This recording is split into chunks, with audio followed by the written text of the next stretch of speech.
इस्लाम के आला तरीन माशी निज़ाम के होते हुए मुसलमान को ज़ेब नहीं देता, वो कार्ल मार्क्स के माशी निज़ाम के पीछे भागता फिरे। मेरे नबी सल्लल्लाहु अलैहि वसल्लम इन्नका लअला खुलुक़िन अज़ीम, खुलुक़ अज़ीम पर फायज हैं।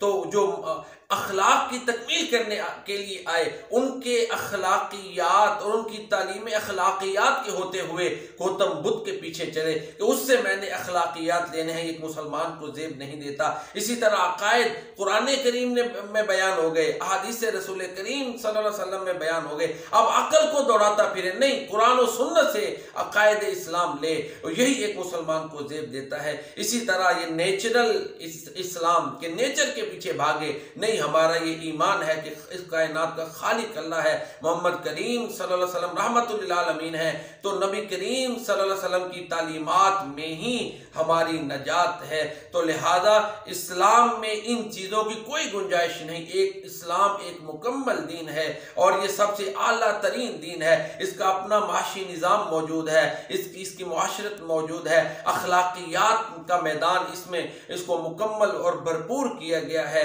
और इसी तरह अकायद के मामलात में कुरान और सुन्नत मुकम्मल रहनुमा है। लिहाजा हमें कुरान और सुन्नत से ही सारी रहनुमाई लेनी चाहिए। अल्लाह के प्यारे नबी सल्लल्लाहु अलैहि वसल्लम ने यही फरमाया था कि तुम्हारे अंदर दो चीज़ें छोड़ के जा रहा हूँ, अगर तुम इनको मजबूती से पकड़ लोगे तो कभी गुमराह नहीं होगे। एक आपने फरमाया अल्लाह की किताब और दूसरी